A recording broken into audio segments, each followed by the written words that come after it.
duga khwaidagi pikpa yamaju thuba tha taru oma chahi ma makai si manungda nangna phangjaba ngamgadaba nangi goal ama si ahumjima ngasi mak tawbiro. So ladies and gentlemen, this is a friend Thokchom Surmangol saying, today we are gonna talk the most important skill set in the world, which you'll be learning from Asksur Academy. Hi everyone, my name is Thokchom Surmangol saying, I'm the founder of Asksur.com. I'm on the mission to help you 100,000 youth to teach you the modern new way of education to develop your skill set by using my 5 pillars of success. Mayamda aina huzik especially sigi the video ko ai series ta mayamda ai taksar ke ko aina comment toroga sigi journey je comment tor horki adigi mayamna su ko for the next 30 days sigi manung sida ko especially sidigi skill set na mahiraga ko nasana nasabu thabuk piba ngambo inaba aina sigi training program ka aina sigi channel sida mayam da ina pizabani ado mayam sida hanba sigi video sigi overview si comment to no have matang da ai kitang hijar keba mayam ai ming Thokchom Surmangol Singh. I own 3 companies right now in India. Ado sida aina huzi ai Manipur ko ai sida pokchar pani ko ai sida chawjar pani adu dina Manipur da su aina karigumba ko hadi khogi internet ki space da huzik lai biriba khogi naham yamama especially housewife oshanu rigi like tam magalo salakwa ko yamama suler maniba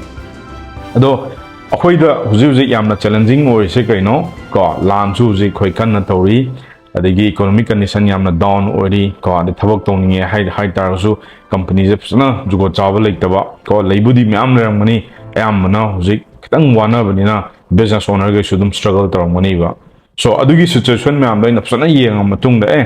Manipur sida ai gi jungam jawa ju contribution amadi ai pige na asigi aina si program be silsila koneba music currently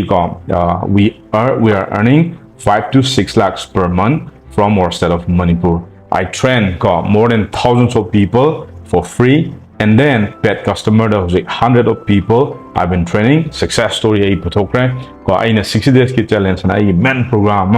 aina ai satra pasana takchar matungda ko some of the success story I've been creating so far. Ado mayamju ko sigi program da pasana yaw matungda sidagi kanaba mayam phangani hoku matamdadi ko nang khalam mani kana umba amana no mada pasa tali adu tali ada tali hoi my experience matungina talam bayong mani talam da bayong mani adubu beginner sama oina no mada pasa tanba adu tanba ada tanba dudi kitang ko adudagi aduju phatte ante phaiba adubu hana tambam di darkar oidana karigumba ama ko hiram amada nang phasana khange adagi tawrge hai taragadi oza amagi makhada nang phasana train tawrgana nang mai paktribu ai adumaina tamaninge aduna tabida ko sum nasana sum research tawdudi ko nasana sum tawjabdu hoi haibdi harakani kidawe hairojana honabu kalladi adubu matamdi aduki matik nang sang changani ba adu business to matamdi timing, which is a very important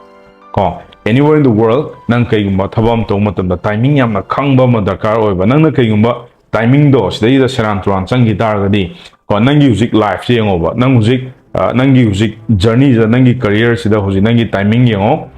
ko nangi music karamba stage ta laigeba nang music chahi prime pandigi na chahi kun mangara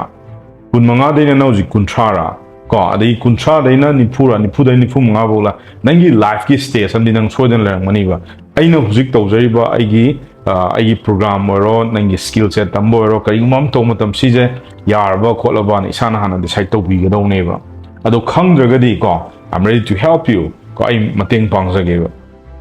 ado aina taksabadi aiding ngatangi ko ngatangi chatnaba yaba adu mai skill set ai focus to de ai takchab ai evergreen noina ko ai sigumba skills on ai focus taweba because kayumba aina ngasi takchar mi ba sigi lesson no sunu any topic o sunu ko hengwa aina sigi pithribi je thadokram matung da jo sigi program se dum kana gumba generation yam lakhini ko ai ri matam da sigini ko ai family loi sigini ko na ki ju sigini ko ai generation ama ani hum da ai kaim khangna roiba ko aiju anu salakani nang ju anu salakani aiju sigini ko adagi hawlai banam yam generation ama ani ko kinjang mada kyam jang dona ai Mahatma Gandhi makti nate dana Hitler makti nate dana aduna thamjari ba kharajidi ai document sana toroga hawlai ba ko young generation mayam sida sigumba program mayam se pi taragadi moso duki matik kanagani na ina expect tawjam so adu tardi program se ka khoina specially koi sigi program manung sida khoina ke toroktono amtam the number 1 ding bioba nahakne amna pamjaba nangi goal am di soina makilem maniba that's a big goal ka it's khoina ai marketing term that because I'm a marketers I love marketing ka si noina pasa am peer I convince so songa moy ka si ai marketing jo jopsona lupa ganda ai jo tholokone adugo marketing hening taragadi you have to study ka marketers ma'am world logic top notch marketers ma'am moy punna bo no moy mastermind yo moy de tamu ka de plus like super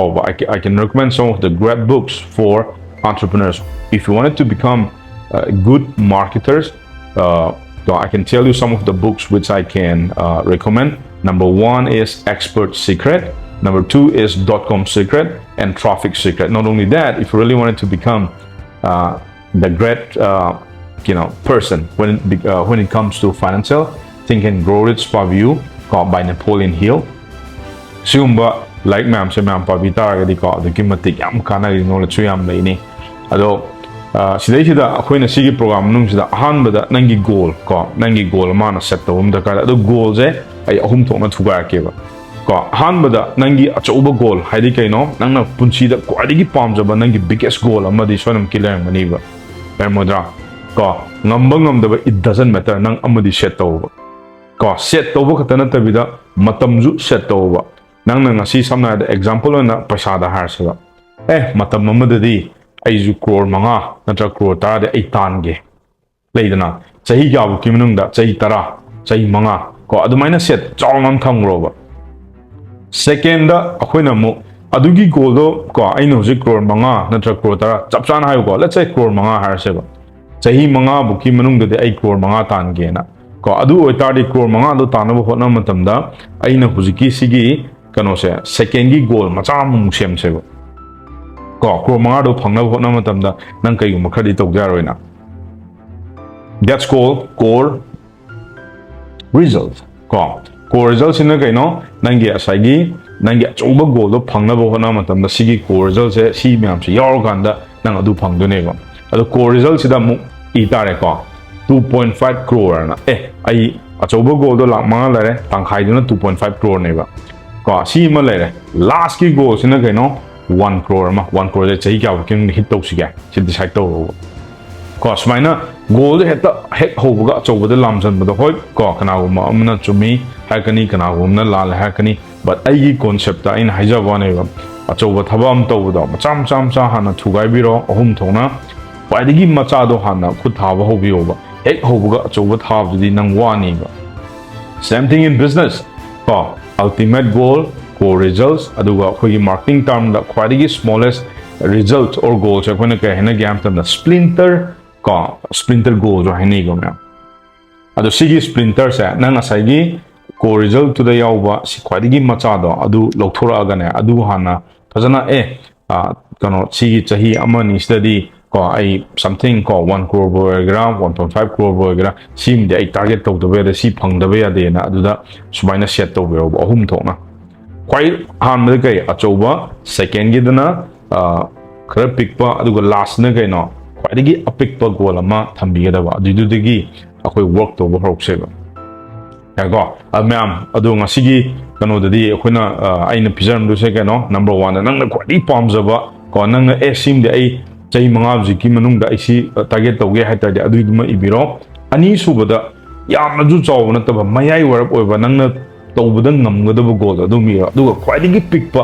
yamna ju thuba tha taru oma chahi ma makai si manung da nang na phangjaba ngamgadaba nangi goal ma si ahum jima ngasi mak tawbro so adu tare masangi class da mu thenga sima thank you everyone cheers bye bye